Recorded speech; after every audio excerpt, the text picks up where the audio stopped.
I tell people all the time, politics is the only job that you can only get fired one day a year, every 4 years, whether you show up or not, or do a good job or not.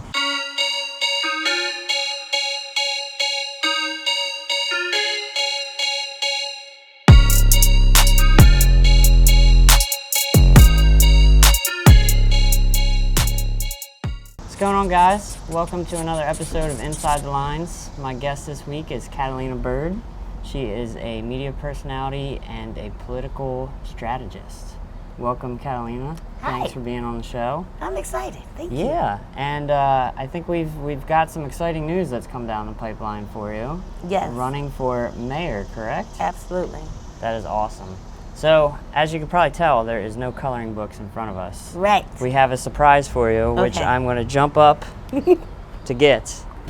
So, in honor of the mayoral process, I figured this week we could work together in honor of, unification, bringing people together. Bipartisanship. Exactly, and Yeah. we could each work on a big, giant one of these beautiful, lovely, unique creatures coloring books together.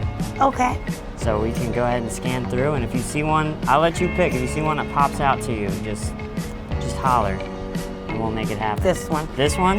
I feel like my daughter will love this. Okay. Ice cream and donuts. Ice cream and donuts cheeseburgers. What's not to love? with unicorn horns on them. Yes. That is Unicorns are quite in right amazing. now, in case you didn't know. If you don't know a lot of 6-year-olds, unicorns are like super in. I guess that's true. I wouldn't know. Not being a 6-year-old myself, but that sounds probably pretty true.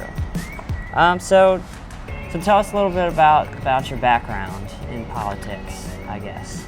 Well, I'm from Baltimore, and both of my parents were politically active. Mm-hmm. So I was kind of raised around it. And in 1995, while I was a freshman in high school, my dad ran for mayor. Okay. And it was like kind of in that moment that I realized how many of my peers weren't like civically aware. Mm-hmm. So I'm all excited. My dad's running. I'm talking about polling numbers and town halls that we're going to, and they are not interested whatsoever. And that's kind of when I began to realize that we don't actually teach civics in school. Mm-hmm. And so they wouldn't have a point of reference to be excited about if they didn't have equally as active parents. Yeah, exactly. So as I got older, I kind of always knew I wanted to work on campaigns. I wanted to be a strategist, mostly because they're usually the smart people, and I like to consider myself smart. Yeah. But they're also the ones that, kind of have the final say in almost every single piece of a campaign, from who the candidate is to what your literature looks like, what your messaging is, how you reach out to people and how you relate and relay that message. Mm-hmm. So I just started working in campaigns straight out of high school, volunteer basis, learning from the bottom up. Wow. Studying from some of the best strategists in the city. Mm-hmm. I just wanted to learn. So, I started out canvassing and all the grunt work that you do, volunteering and phone banking and knocking on doors in the sun. Yeah. And working my way up to being able to be the volunteer coordinator, and then ultimately a field organizer and running canvasses. And then election day coordinator. Mm-hmm. And, that was before we had early voting, when I started. Yeah. So it was only election day on primary day in general that you had to worry about. Mm-hmm. But you still have over 200 and some polls that you have people at, ideally from open to close, which is almost a 12-hour day. So you go throughout the day and check on them, make sure they're really staying there. Yeah. People sometimes.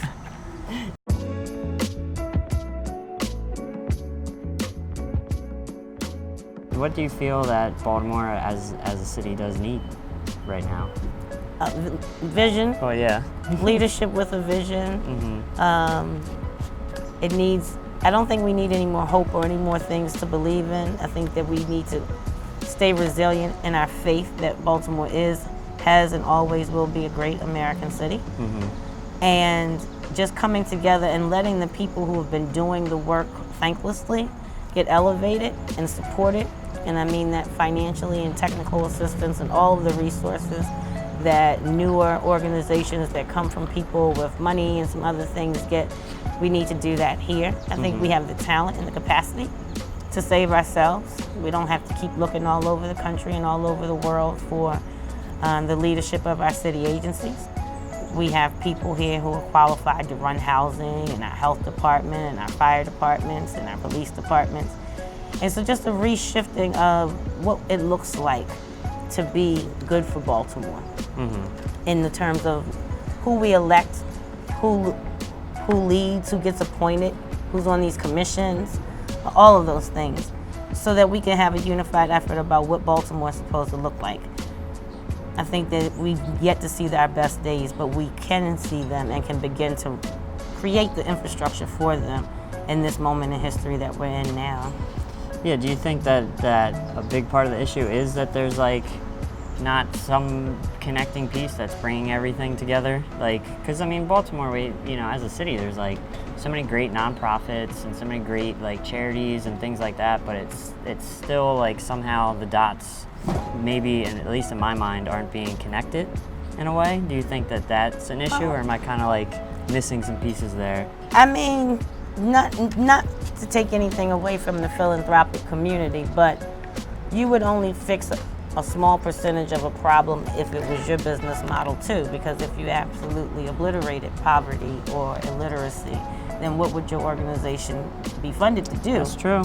So I think that there are benchmarks that are set that are way less than what they could be for the purposes of sustainability in the nonprofit industrial complex, which is a business model in and of itself here in Baltimore, as it is in many other urban cities. So I mean, I don't hold it against them, but I never expected any organization built around an individual need or issue to ever actually fix that issue. The fixes still have to come through policy and through individuals who are elected to write the policy, and through us holding those people accountable, which we don't really do.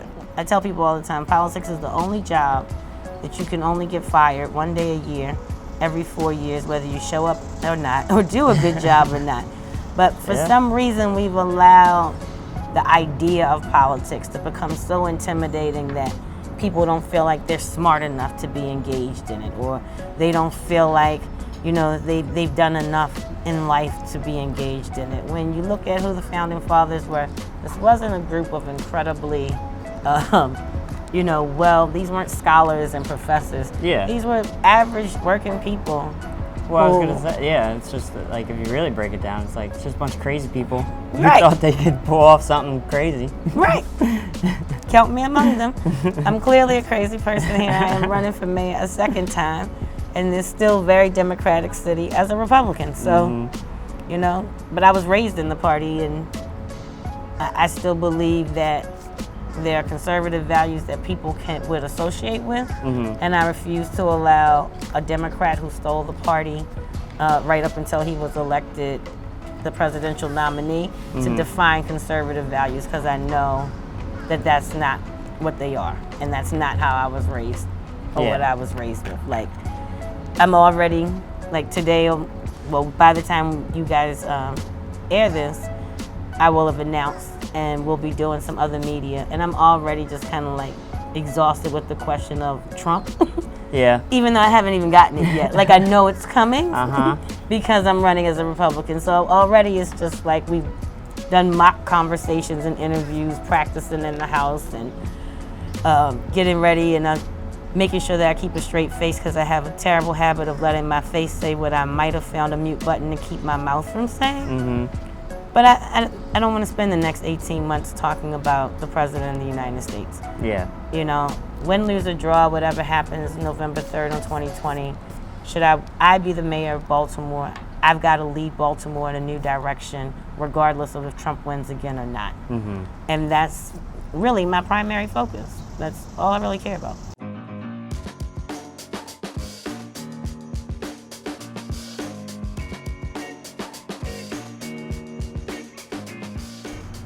So how can, if people do want to reach out on social media, how can they where can they find you at? Well, I'm myself on all social media platforms, Catalina Byrd. And then the website went live this morning. Awesome. It will go live the morning this airs. And that is Baltimore.com. So birdforbaltimore.com.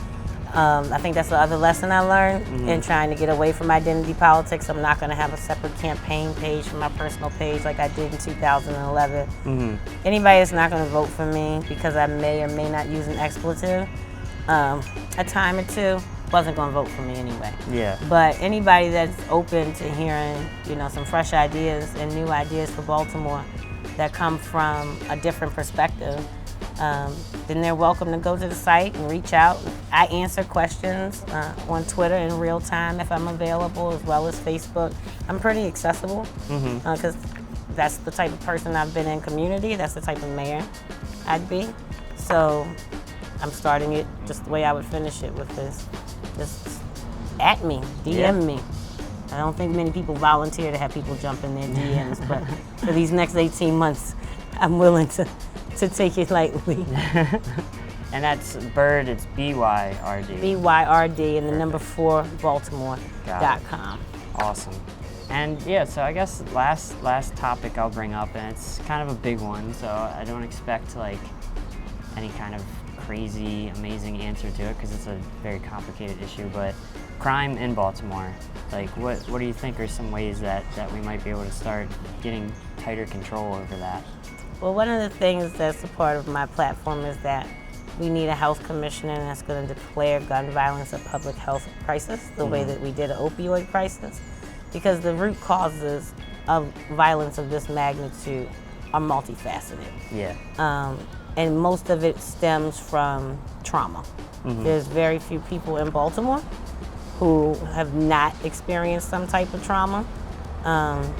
When I go in schools and kids as young as 3rd grade have known someone who's been murdered, they're not going to recover from that. There's portions of the country where that's not some other 3rd graders' experience. We've also got to get serious about lead abatement and the impact and understanding. We spend a lot of money studying stuff that we then never fix after the study. Yeah. But we know, and Ruth Ann Norton and some of those people that work in that lead space have shown the data that shows the correlation between heat and lead poisoning. So when we see a spike in violence in the summer, it's not because kids are out of school or people are outside more because it's not as cold, because people get murdered in the winter. It's the correlation between the heat and the lead. And we've got to get serious about that and how we start to remedy, not poisoning another 3 or 4 generations as we've already allowed to happen, but then getting real resources in place so that if we have to incarcerate, we're actually reforming and not just being punitive. Right now, it's not a correctional system. It's a paid prison private system that other people make money off of, but the returning citizens come back with the same issues. Yeah. They come back with even greater challenges and stressors because they've left the world, depending on for how long. Maybe technology has advanced. Maybe the way you apply for a job has changed. But parole and probation is telling you if you don't apply for 3 or 4 jobs a week, then you're violated and you're going back to jail. We've got to remove some of the barriers of reentry to reduce recidivism. We've got to elect some judges that are going to use their judicial Okay. That's a big one. Yeah, I got tongue-tied there for a minute.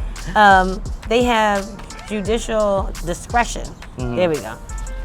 Which can't be legislated, There's gray areas in the way that some laws are written about how they sentence. And so we need to start holding judges accountable and making sure that we're paying attention to lower level ballot issues and electing judges who have strong histories either in social justice, community justice, the public defender's office, something that has an understanding of how you can possibly predict what a repeat offender looks like versus someone who might have just been caught up, or the good kid that gets lost in the system, like the stories that we hear about. Because once we lose them, getting them back is oftentimes very difficult. Oh, yeah. And then we've got to do something about not just the opioid crisis, but we spent millions and millions of city dollars subsidizing substitute abuse substitute addiction. I don't think we should be in the business of methadone clinics. I think we should be in the business of real treatment. And I say that as the sister of an addict who returned from Desert Storm with a pretty significant opioid addiction as a vet. So when we look at all of those things as all being root causes together, I think that we have the capacity to develop a strategy to get in front of it, to work with our youth, to reconnect them with what might be absent or distant relatives due to different interactions with the criminal justice system. I have a friend who, because he's a felon and his son was a felon, they weren't allowed to speak for the entirety that one was on parole. Because if they did, in a public way, you know, it could have jeopardized one or the both of them going back to prison. So we can't call for unification of families and we're actually making it legal to divide them from even communicating or visiting one another or being a support system in what is one of your most vulnerable points in life. Yeah. But we're gonna have to rehumanize each other. It's about all of us treating each other and talking to each other, be it you in politics or not, better. And then just coming to the table with real strategies, not just things that sound good to funders of campaigns or people invested in corporate interests. We can fix Baltimore's crime problem if we really see it as a problem as opposed to being a conduit to further gentrify the city. And that's kind of how it's being treated, and that's why it hasn't gotten under control yet. Well, that's very beautifully said. Well, thank you. With that, I thank you so much for being on the show. We have created a beautiful masterpiece here. We have. And as per our usual, I'm gifting you this POG that I hope makes it all the way to the mayor's office. Absolutely. Someday. And we wish you the best with everything. And it's been an honor and a privilege having you on today. And it's going to be a great run. Thank you. You want me to sign it? We should sign it. Yeah, that's we usually ask after the camera stop, but let's go for it. Yeah, go for it. That would be amazing and much appreciated. Look at that. That's my signature. That's it's awesome. Cat. I love it. I love it. Well, thank you guys so much for watching. Please go check out Catalina Byrd on social media, her website. Show some support, show some love. It's going to be a great Don't judge me because run. I'm a Republican. So much more to me than that. Exactly. Look at the whole picture. That's the whole point. But thank you again, guys, and we'll see you next week on Inside the Lines.